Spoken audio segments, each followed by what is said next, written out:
My name's Mike Butcher. I'm editor-at-large for TechCrunch. Great. So we're here at Infoshare conference. We talk a lot about the metaverse, NFTs, AI. It seems all happening at once. And do you think we're in some kind of approaching a new era in technology? Well, we've been approaching a new era of technology for about 30 years. I mean, I think, admittedly, I mean, I covered the dot-com boom back in the 90s and saw the rise of Web 2.0, and now, of course, with blockchain Web 3, I guess. What's happened is that there has been a clear acceleration. Of course, computing has got faster, machine learning's got better. And in fact, I was reading just the other day that machine learning is now learning how to make machine learning faster itself, which is fascinating. But yeah, I mean, there's a pace of acceleration just goes exponential because of the nature of computing. I mean, there are also so many different categories of effectively industry now. You've got Web 3, you've got the creator economy, you've got SaaS is still enormous. Every aspect of technology is an enormous industry in its own right. So it's fair to say that things are pretty interesting right now. Okay, so you think you're at kind of like a precipice of something new, or it's just all growing naturally and it just will be like that? There will be no like a big moment in time and will there something new beginning? It's just kind of... Yes, I think we're about to fall over the precipice. No, I mean, I think the technology economy tends to be quite divorced from the real economy. Outside of valuations getting lower for startups, you kind of remain in a bubble. I think I've seen recessions come and go in the real economy, but the technology industry doesn't seem to have much of a recession now and again, other than valuations dropping. That's obviously an important factor. But then all of those people just go off and do something else in tech anyway. So it never seems to sort of go down that much. So I think, there's always reason to be confident. It's just about finding those gaps and finding those opportunities. So we mentioned a few technologies here. Do you think some of them might be overhyped for the context of it? There's no real such thing as overhyping, because really technologies which are overhyped really just haven't had their sort of their moment of realism yet. The useful thing about overhyping a tech is that people get to kick the tires on it a lot and work out if it's valid or not. Overhyping is useful for companies that want to get higher valuations, and then it's very much buyer beware whether or not you believe that or not. But there's a sort of culture in tech which obsesses about things like whether it be NFTs or something else. It just does this sort of, it just has this kind of thing about it, and it can be counterproductive for obvious reasons. But then again, being dumb is counterproductive. So. Sure. And do you think there are some technologies or trends we don't talk enough about? I don't think we talk enough about climate right now in the technology industry. There's still, we're obsessed with the fact that Elon Musk is buying Twitter. We're obsessed with whatever else is going on in the news. But the issue facing the planet is we've got to halve emissions by 2030. We've got to halve emissions again by 2040 if the planet's going to get under 1.5 degrees warming. If we don't do that, then all of this is a bit pointless because we'll be, running for the hills. There'll be, the world will have enormous problems. So I think, in fact, there's an article today in the Atlantic magazine saying, the climate is the economy now. And so I think we really need to get that on board, especially in the tech industry. Do you have any examples of startups, technologies that are already happening in that space that could use some spotlight?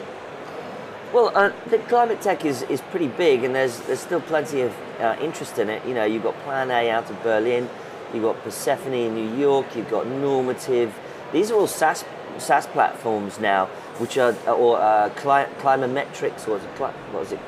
Climametrics. Anyway, there's a whole new wave of SaaS platforms assessing carbon and assessing carbon outputs, whether it be retailers, shipping, corporate systems. That's a fascinating development. And then you've got VCs like 2150 VC investing purely in climate tech. You've got the World Fund aiming for a $350 million funding fund to invest purely in climate tech. So it's very, very big in VCs and startups.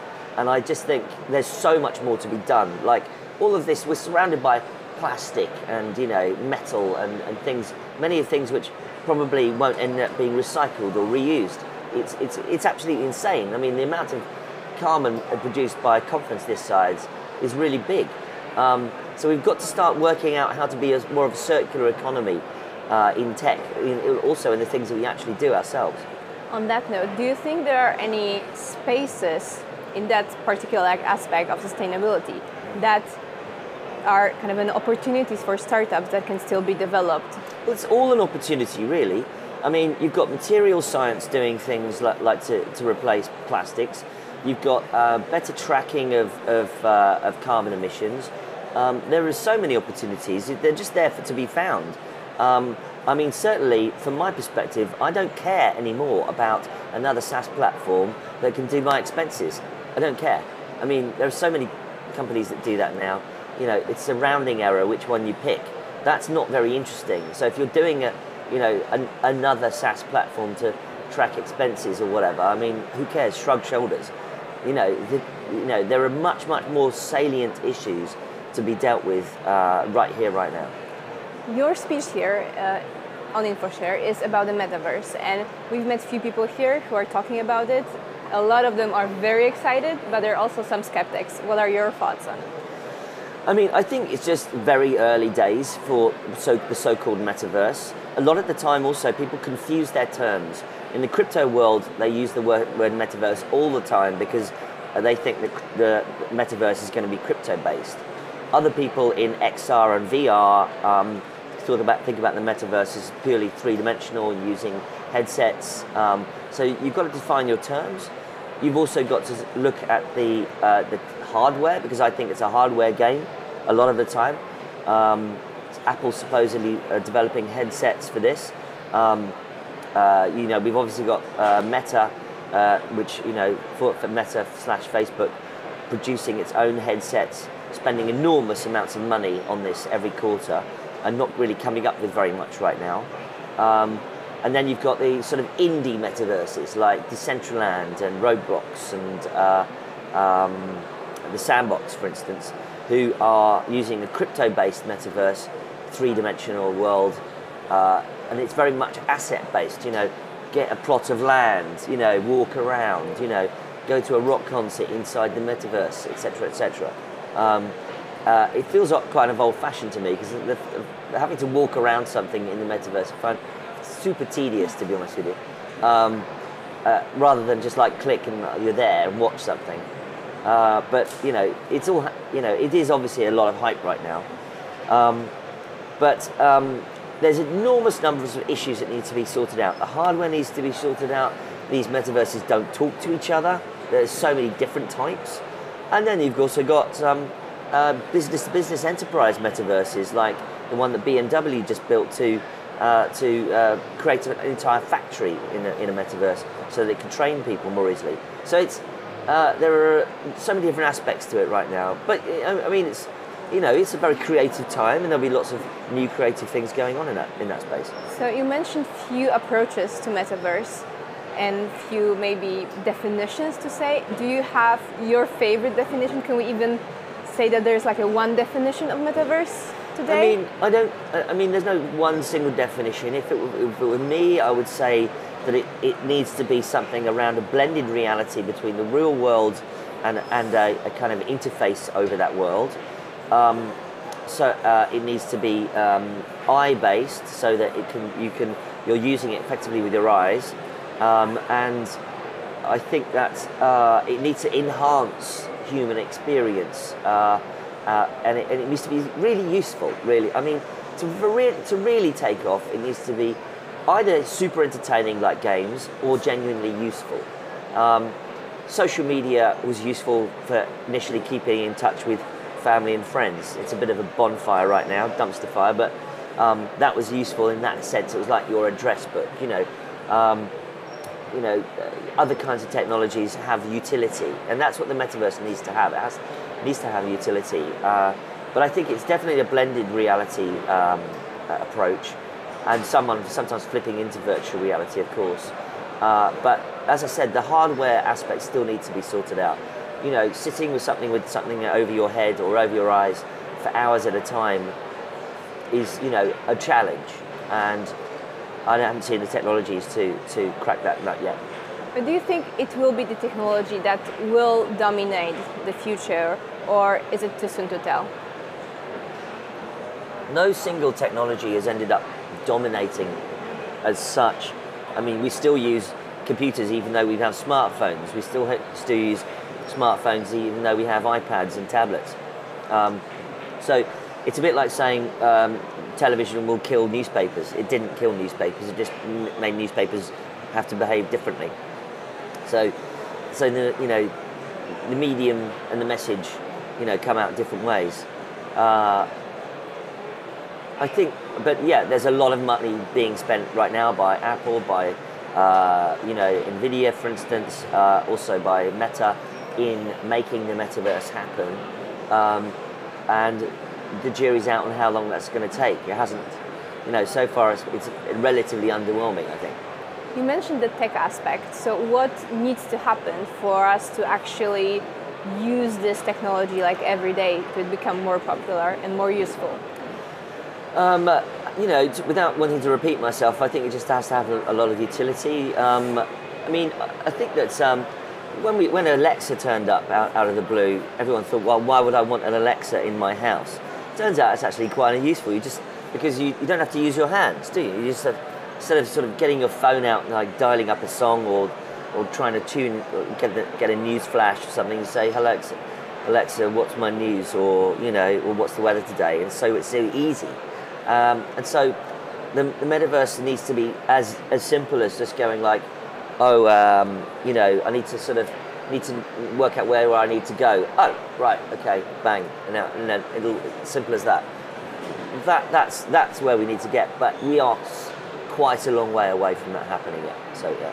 So do you have maybe any advice for startups who are interested in metaverse and would like to get on that train and kind of help out in development of that technology? What could they get involved in? Well, there's a lot of hype right now, and I think if you're a startup who wants to make some, make an easy buck, develop a product for the metaverse and try and flip it to some big company, probably that would be quite a smart move. I mean, the underlying technologies of metaverses are not that hard. They're sort of 3D platforms like Unity. But I think also the advertising agencies are making hay with metaverses right now, and they need a lot of help. A lot of them don't really know what they're doing. So there's a lot of that aspect as well. But in the crypto space or Web3 space, there's clearly quite a lot to be done there, and it's just about sort of finding the gaps. So you're in a media space. Do you think that the metaverse will change the way we consume media and news?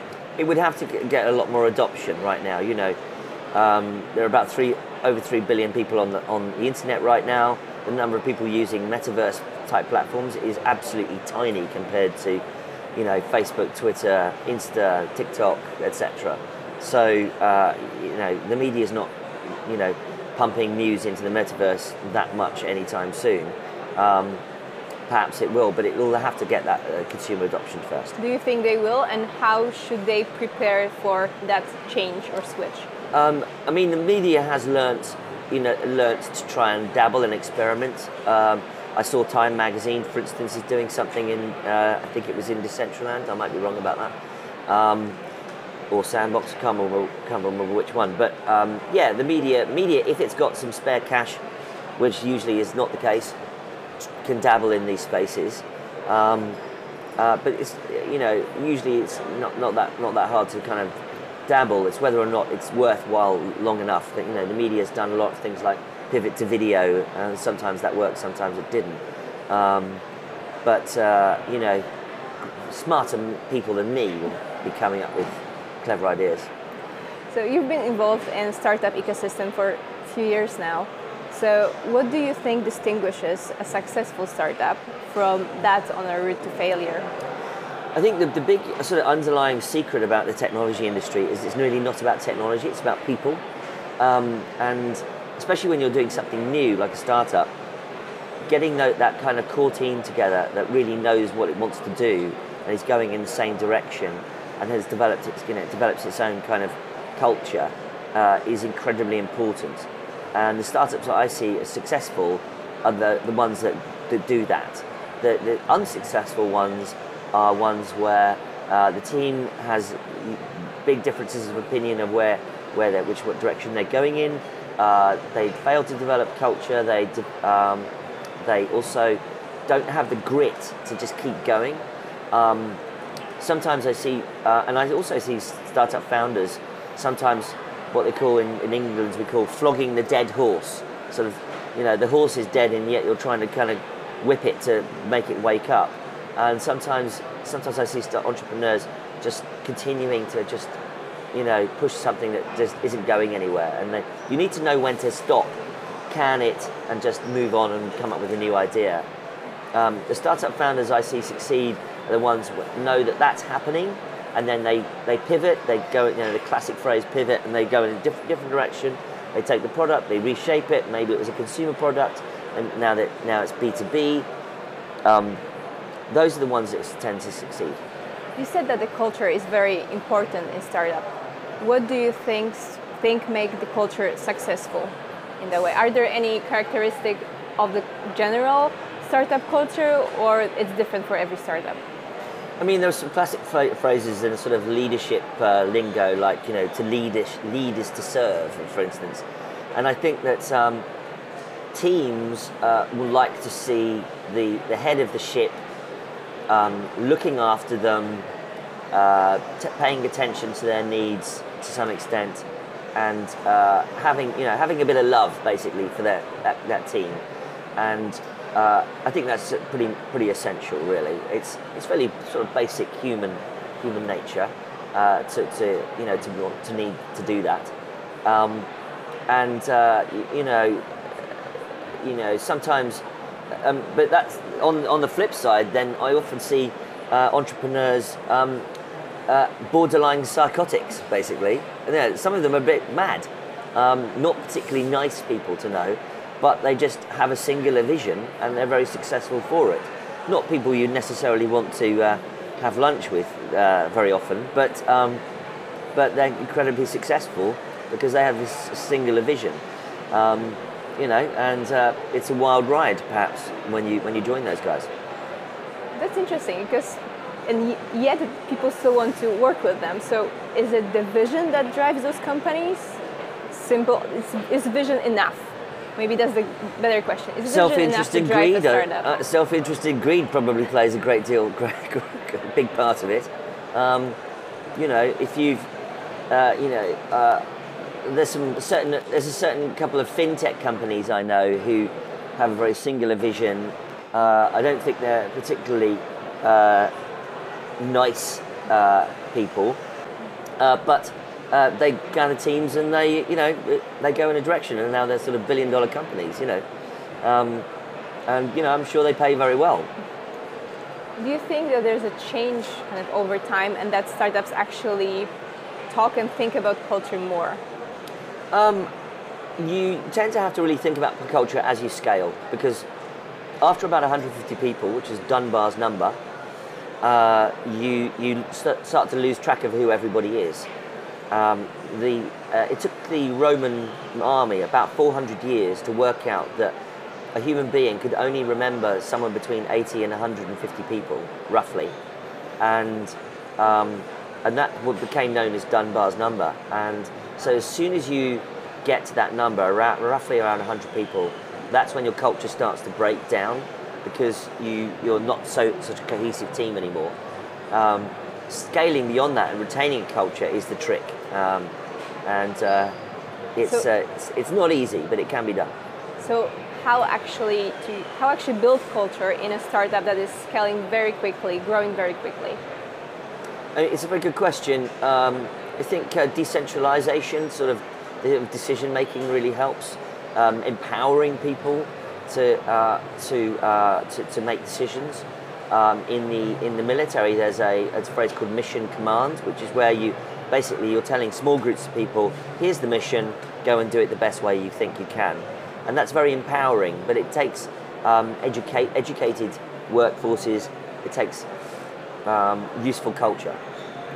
So it's not your first time in Poland. Yeah. And you've been traveling a lot as well. Do you have any comparison how Polish startup ecosystem compared to the others of Europe? The Polish startup ecosystem is big. I think there's probably about 10, 15 unicorns now coming out of Poland. It's got a very good reputation for machine learning, for games, for e-commerce. Fantastic big companies.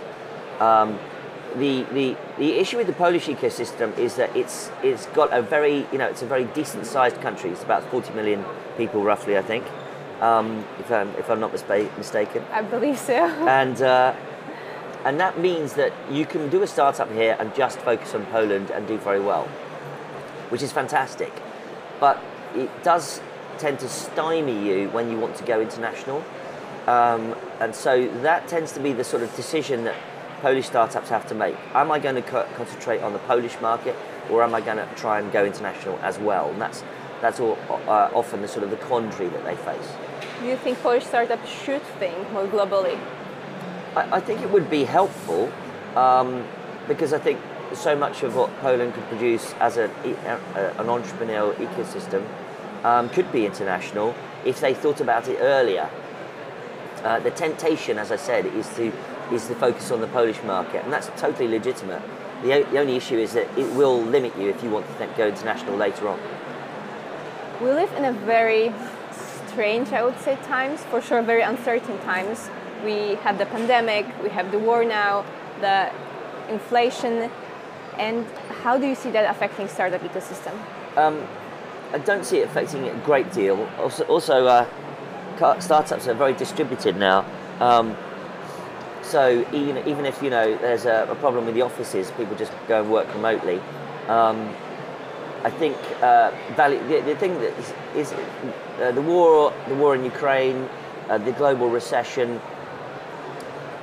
These things are a macroeconomic effect, which tend to affect LPs who invest in VCs and the VCs who then try to invest in startups. So the valuations tend to be more depressed. It doesn't mean to say that there's less money. It's perhaps more frugal or more picky about what it invests in. But as I say, I don't think that I don't tend to see that much deceleration. That was actually going to be my next question. Do you think that we'll have less money in the market, and that for maybe kind of problems with the development of technologies? I don't think we'll see. I mean, look, all of the funds that have raised have to be deployed at some point. It'd just be more discerning about what it invests in. Do you have any advice for startups in these current times? I would say I mean, the obvious things are now probably things like revenues are more important than they used to be, as opposed to growth. So working on the business model is a better idea. Okay. Thank you very much. Pleasure.